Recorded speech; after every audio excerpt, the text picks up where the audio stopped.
Hello guys! Welcome dito sa aking channel, Kapalaran 888, Gemini. Gemini, alamin natin kung anong messages, vibration, gabay energy para sa inyong lahat. Ito ay last 2 weeks ng October 2024. Kung makikita mo dito Gemini, check siya. Diba? Yung parang naglalaro pa ng chess. Yung feeling dito is victory and success. Parang sa lahat, victory and success kasi ito eh. The victorious, happy moments, celebration. So, may mga rason kung bakit. Pasensya na sa kamay ko guys ha. Kasi nasugatan ako.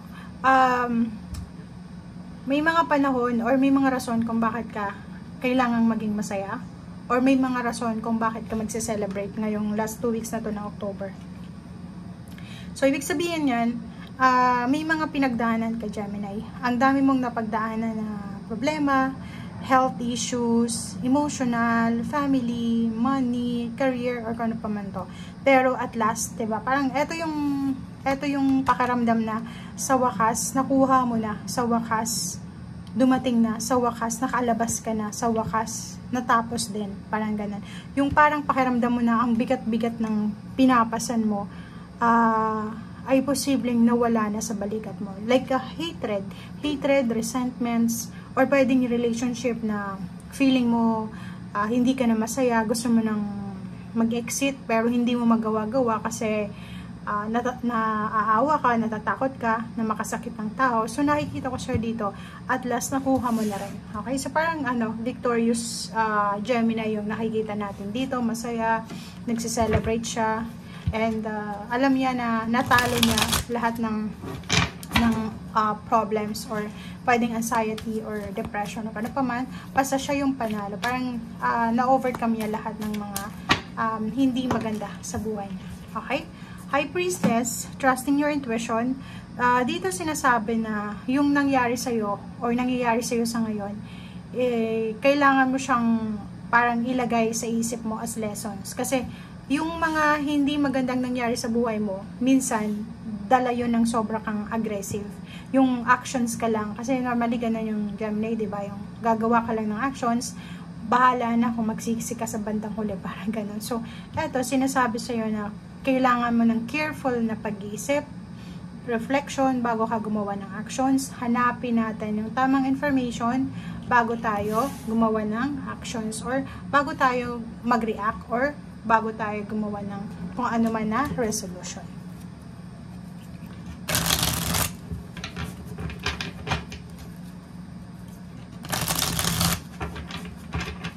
Okay, basta nakikita natin dito, sobrang victorious, lalo na sa usaping pera.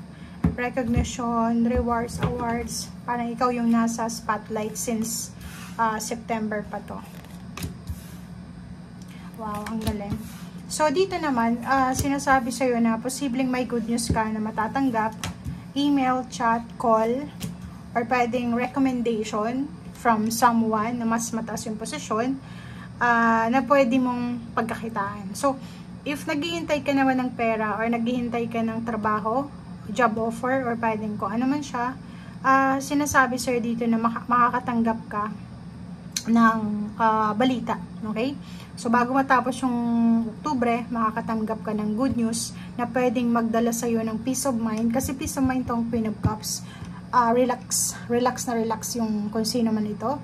Or posibleng isang babae, isang water sign, Pisces, Scorpion, Cancer, or pwedeng fire sign, Leo, or Sagittarius, ang magiging sobrang masaya siya sa kung ano man na nangyayari sa buhay mo sa ngayon. At yung 7 of Wands, may kailangan kang proteksyonan. So, itong Hierophant is partnership. So, nakikita ko sa'yo dito, siguro yung iba, may mga issues kayo regarding relationship, collaboration, partnership, alliances, love life, trabaho, team, parang ganun. Nakikita natin na kailangan mong proteksyonan kung sino man ito na importante sa'yo.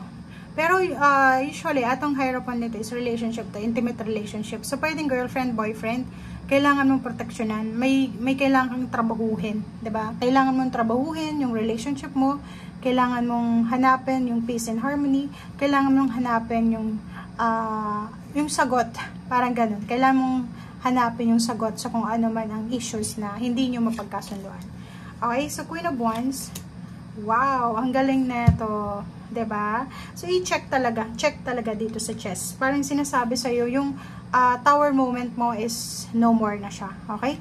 Sinasabi na makakalaya ka na sa kung ano man to na masakit, masalimuot, medyo traumatic na experience sa buhay mo, situation, relationship, environment, or kung ano pa man. Comment down below. Gemini yung iba. Ang nakikita natin dito is either health to. So, pwedeng gumaling ka na sa sakit mo or pwedeng may solusyon na, may gamot na sa kung ano mang nararamdaman mo. Okay. So, dito, nakikita ko siya dito na may Gemini dito na nakafocus siya sa kanyang past. Ano yung ibig sabihin na ito? Siguro may mga ex ka, ex-friends, ex-girlfriend, boyfriends, ex-husband or ex-wife, na parang bigla kang magkakaroon ng reflection na parang bigla mo lang siya maiisip, and maiisip mo na kung hindi kayo nagkahiwalay, ano kaya yung buhay na mayroon kayo sa ngayon. Parang gano'n. So, yung focus mo ngayon is past. Nakafocus ka sa past mo, nakafocus ka sa mga pinagsisisihan mo sa past mo, and at the same time, nakafocus ka sa kung ano yung dapat itinuloy mo or dapat let go mo. Okay, so dito naman, sinasabi siya dito ng Page of Cups and Knight of Wands na isang mabilis na balita siya. So, yun nga.